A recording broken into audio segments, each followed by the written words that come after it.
Ricker. He's a senior technical principal with WSP Golder, and he's going to be presenting on groundwater plume analytics and tools for evaluating remediation effectiveness at contaminated sites. Thank you, Jim. Joe. All right, so that's fascinating, the three-dimensional. I love it, using data we collect. What I'm going to focus more on is looking backwards, all the data that exists, evaluating effectiveness at sites where we have existing data, looking backwards many years in some cases. So you can see the term for analytics up here. The idea of analytics is taking complex data we collect at all of our sites and distilling those data in a way that we can communicate insight. That's really what all we're doing, is taking existing data, understanding it, and communicating what it's telling us. So I'm going to talk about the Ricker method plume stability analysis. That's a method I did develop years ago. It's kind of the platform of a lot of other tools I've got listed there, but I'll highlight it, touch on some of those things. This is in the public domain. Anyone can use this way to evaluate existing groundwater data. So I'm going to talk just about groundwater data here. So I'm going to go straight into site examples, best way I think to see it. So Ricker method is a whole plume analysis, and you can see a site here with a groundwater contaminant plume. Anything dissolved in groundwater, this is applicable to. This is a chemical manufacturing site. Very large plume. You can see it's in Canada, so we're in hectares, about 375 hectares. It's over about 1,100 acres, just to get magnitude on this. That's a whole town it's under.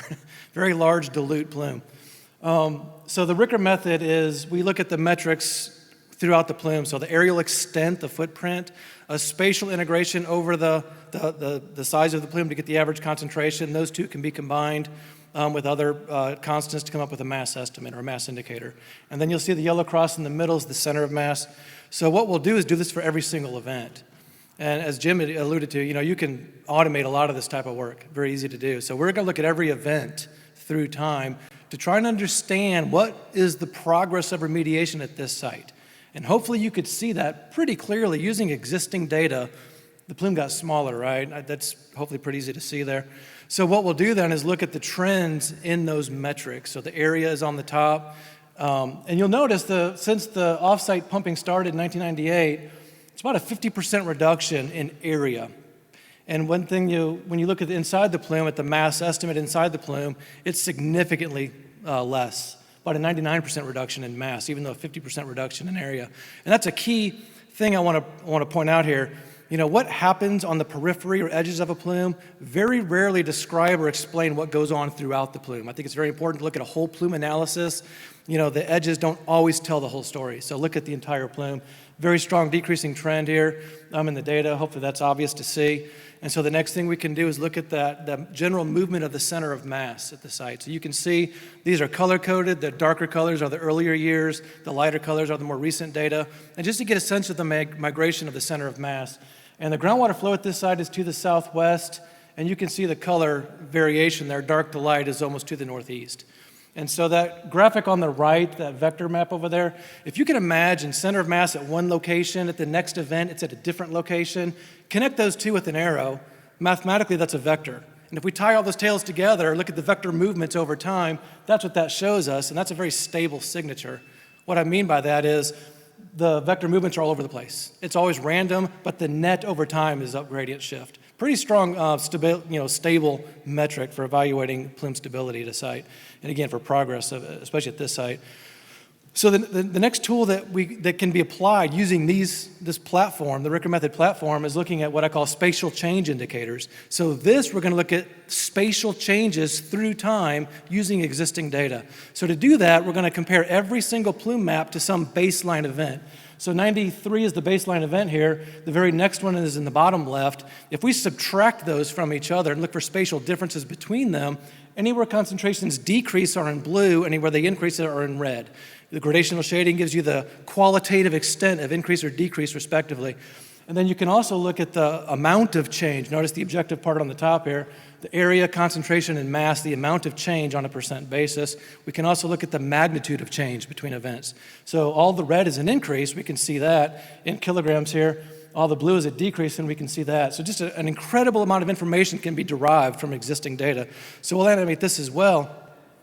And you can see over time what I love to see, that attenuating signature, right? That bluish signature shows that we have effectiveness. It's attenuating in those areas. And in fact, you see a really strong, or attenuation in the core of the plume here, which is really, there's an extraction well that's effectuating that in that particular area. Notice a lot of areas around it, that dark blue, 100% decrease. Plume no longer exists. So you can really see the area, it fits that NAM parameter, is the footprint not migrating. We can clearly see that here. And then it seems like we always have these sites that have those down gradient pulling wells. I still don't understand as an industry why we put in down gradient wells, because it tends to pull a plume towards it. And that's exactly what happened here with the former municipal supply well. That well was turned off, and that's starting to actually redact on itself. So here's a different site, just another example I want to show you. This site here it's actually three sites. There's 2 bulk terminals, 2 different petroleum companies. That's why the red wells and blue wells. And I'm just going to start playing this. There's also a retail site with black wells that come in eventually from 7-Eleven. So 3 sites all in one. And as you can see, wells get added. This network, adds through time. So there were 4 different remediation systems at this particular site. And you can see over time, it's things get added, things are coming away. And you notice those gray wells get added. So that DPE system on the lower left there, those wells came in 2011.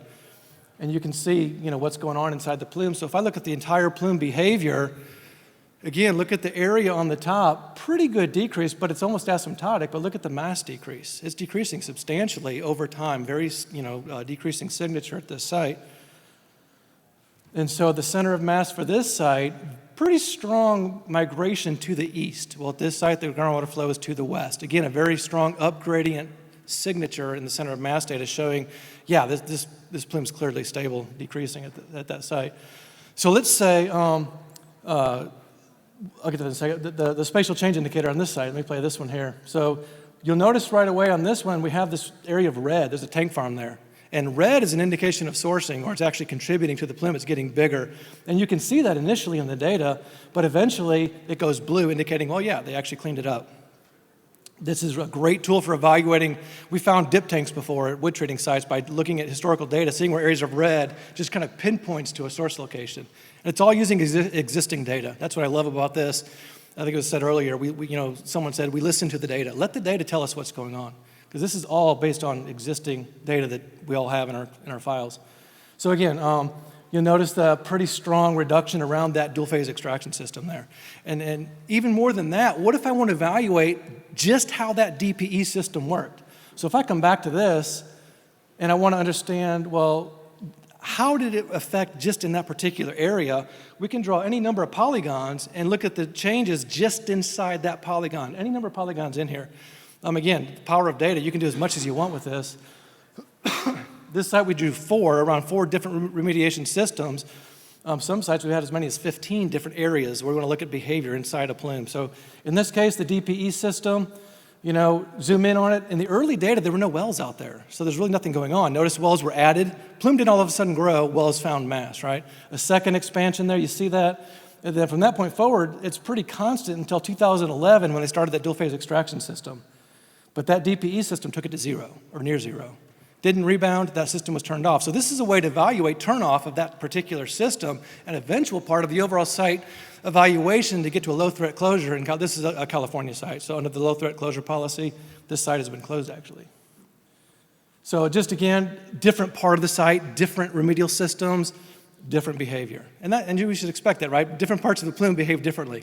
We have this idea that a whole plume behaves the same, they don't. Different parts behave, that's all I want to show with that. So with this is what we call the well sufficiency analysis. Let's say we want to optimize our data using these same tools. Well, we've got 68 wells in this network, and that's going to just play to the end. It's the same data we've already looked at. These are the trends. They look a little bit different because I'm going to make some comparisons. I'm going to look at the last 5 years of behavior. So based on that 68 well network, what's the behavior for the last 5 years? Zoom in on that. So I've got area, concentration, mass over the last 5 years of data. We're going to come in and remove wells as if they never existed. More really doing an empirical evaluation of removing wells from a network. What happens if I remove these wells? So take 14 wells out. These runs are almost instant. You can rerun it in a matter of minutes and come up with a new result. And so these are the trends with all wells in the network, and these are the trends with 14 wells removed. I think you can see our conclusions are the same, our interpretations are the same. We've not lost anything in our ability to evaluate progress, but we can do it with 14 fewer wells. That's a pretty significant drop. In fact, at this site, we ended up with 27 wells removed. 27 wells removed. Again, just rerun it, see how it goes without it. So we're, again, testing the effect of optimization here. That's with all wells. That's with 27 wells removed. And so I can't point to it, but we look at, to evaluate it, you want to look at the trends. The trend of the original line, the trend of the optimized line, they should be the same. You also want to look at, you see the average RPD, the average relative percent difference of every paired point along those lines. And also look at the correlation. They should be the same pattern. So we look at all these ways to evaluate, does it make sense to remove these wells from the network? How often do we do an optimization where we remove wells from a network and never really know the effect of it? Well, now we can test it empirically using actual data, using site data to see what we can do to get to an optimized part of the site. So what I'll do now is talk about chlorinated sites. I know a lot of the sites we do are chlorinated. So I always like to start with this, and you can feel free to shout this out. If these were trends you saw at a site, so it's chloroethanes. PC is the dark red, TC is pink, cis-1,2, DCE is in blue, and then light blue is vinyl chloride, the degradation sequence for chloroethanes. And that's the total on a weight concentration basis in green. Our total VOCs. Would we take that to a regulator and say, this is my site, it's decreasing, this is good? Would we be happy with that data set? You don't have to answer, it is rhetorical, but what if I tell you that's the exact same data? But in this case, it's on a molar basis. Very important with chlorinated site data where you got a parent that degrades to a daughter to normalize everything to common denominator. And that's because the chart on the top is a total VOCs on a weight concentration basis. And as PCE degrades, it creates TCE. Well, when a molecule of PCE degrades to TCE, it loses a chlorine replaced with a hydrogen, so it becomes lighter. It weighs less, but one molecule makes one molecule. That's why initially on a molar basis, nothing happens, just converting one to another. It's when it gets to that decreasing side of the slope here where we can truly show attenuation. And so we've all seen this breakdown, and I'm a real practical guy. I'm a practitioner. I can understand things visually. So I like to think of this in terms of hamburgers. So PCE is like a 4-patty, just real heavy burger, right? And then you got all the way down to the quarter pounder on the right is the vinyl chloride, real light. When you think about this, it's the same exact analogy, guys. Don't get caught up on molarity and molar from high school chemistry. It's just converting to number of molecules. It's real straightforward, simple calculation. So if I've got a tray of, vinyl chloride or quarter pounders in one hand, I got a tray of Sasquatch burgers in the other hand, the number is the same, but one weighs a whole lot more, right? In the same way, if we have a plume that's all tetrachloroethene, it's, equivalent weight concentration of 10 milligrams per liter, if it all degrades over time to vinyl chloride, it degrades to 3.8 milligrams per liter. My total VOCs got less, but the number of moles is the same. Number of molecules is the same. All I did here is convert a lot of bad stuff to a lot of really bad stuff, So this helps explain a little bit an analogy I like to use. So if I've got a site that's all PCE and it breaks down, I'm going to use my hamburgers here to help explain this. 25% stays as PCE, 25% degrades to TCE, 25% degrades to DCE, and 25% degrades to vinyl chloride. If I convert all this on a weight concentration basis, my total concentration goes down, but my molar concentration stays the same. And it's like being at this point on the curve. And sometimes we're here. I've seen sites that are here and taking credit for attenuation when you're really not. You want to be on that again, that decreasing side of that molar curve to truly show attenuation. So here's where we want to be, just a typical breakdown here, where our mass concentration is lower, and in this case, our molar concentration also gets lower. It's like being on this part of the curve. So this is very important, especially for a lot of chlorinated sites where you have commingling. If I take that exact same example I just showed you, and now we got a second source comes in. I'm commingling with another site. Did you see that? I just added a bunch of hamburgers to the equation there. And this is based on a real site, by the way. I used this actually in litigation to help explain to some attorneys why we had to do it on a molar basis. But look at the weight concentration goes down, but the molar mass actually went up. because we added a lot of daughter compounds to that mix. A degraded plume comes into a fresh plume, and that actually, the number of molecules went up. When that happens, it has to be sourcing. No other option on the table. So it's like this, you know, you go through time, it's degrading, a second source comes in, boom, it goes up. But if we're just doing total VOCs, we get the top chart.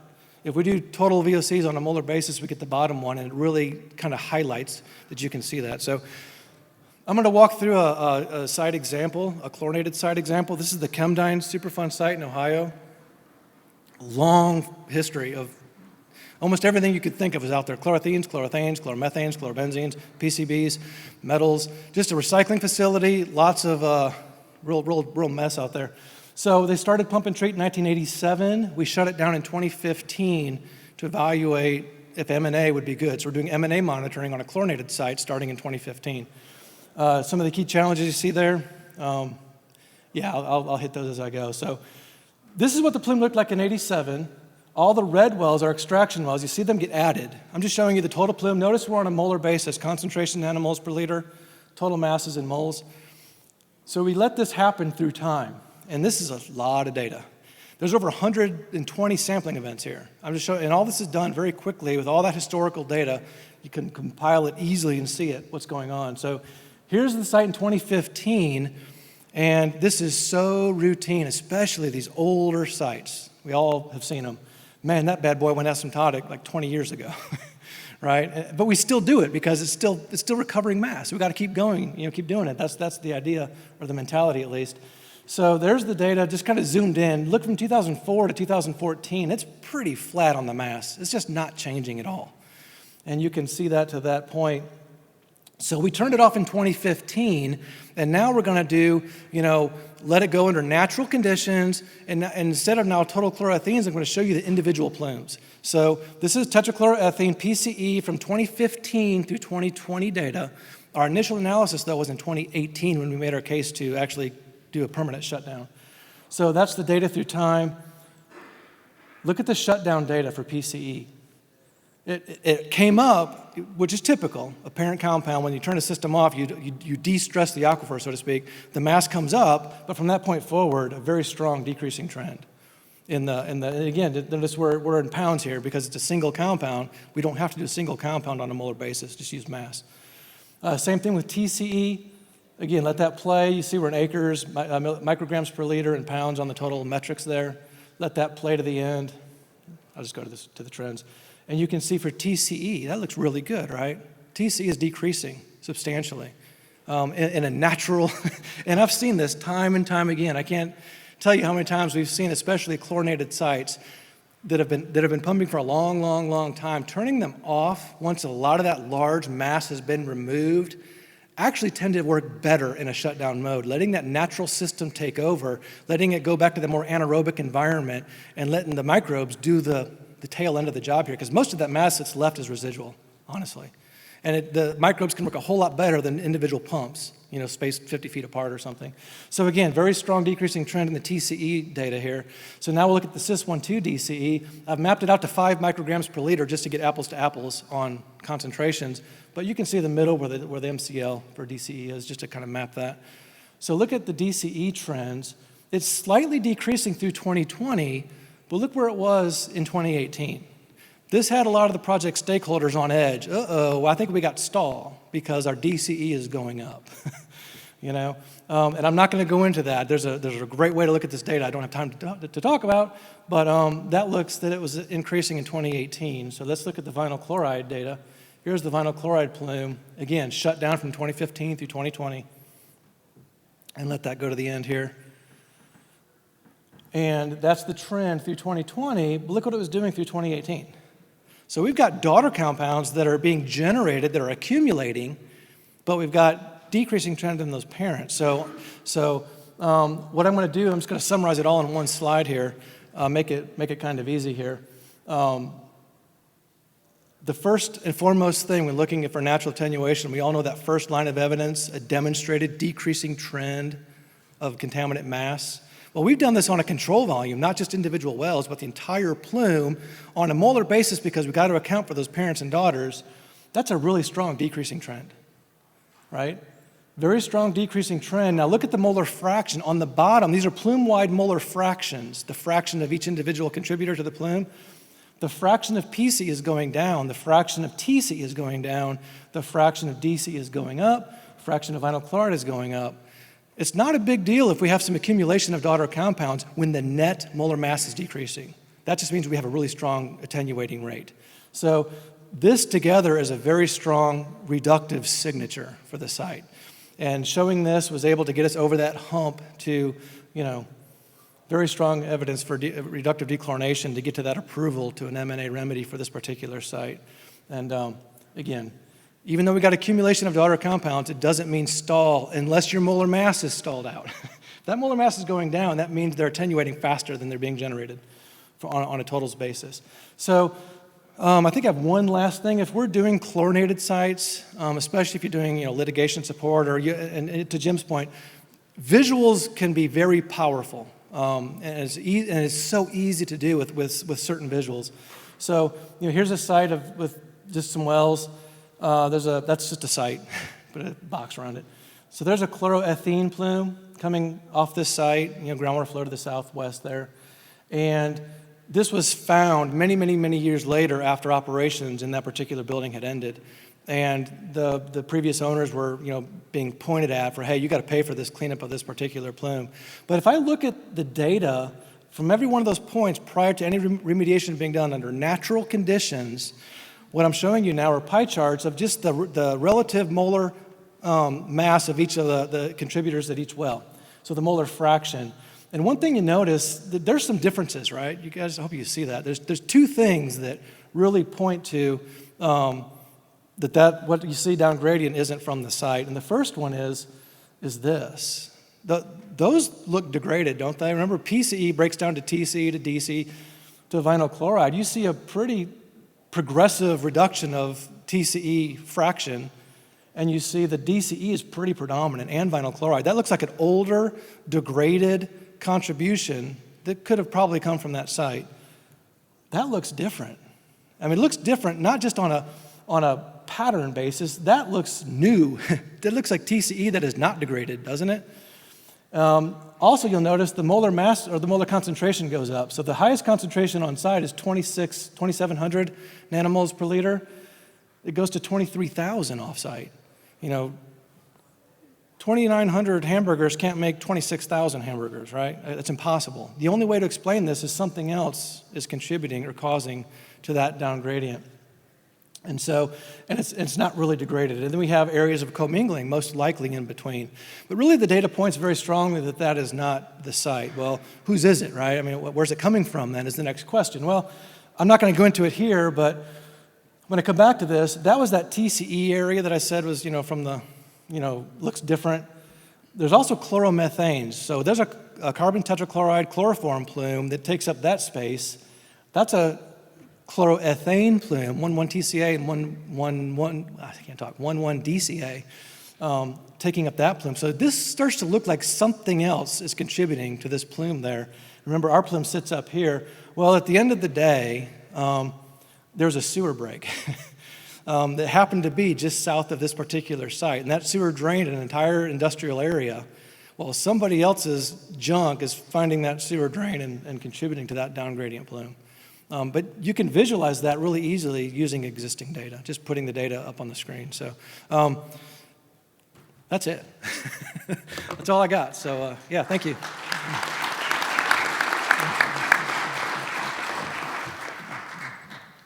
Thanks, Joe. Great talk. A lot of stuff that I see all the time, from a kind of issues perspective. Yeah. We have some time for some questions. We have some questions for Joe. Yeah. Joe, is your carbon concentration just arithmetic or weighted by volumes or areas or mass? It's spatially weighted. So yeah, it's a spatial integration, and there's a paper available. If you want it, I can send it to you that explains how it works. Yeah, it's a spatially weighted average concentration. And then your mass indicator. Yes. Is that total contaminant mass including absorbed, or you just dissolved? It's dissolved only, since our only variable is lab data, which we know is going to be dissolved only. So that's your dissolved mass only. This is not an attempt to look at, that's where you're going to look at more HRSC type stuff. You're going to look at MIP data, other things to get soil mass. This is dissolved mass only, looking back through time. Yeah.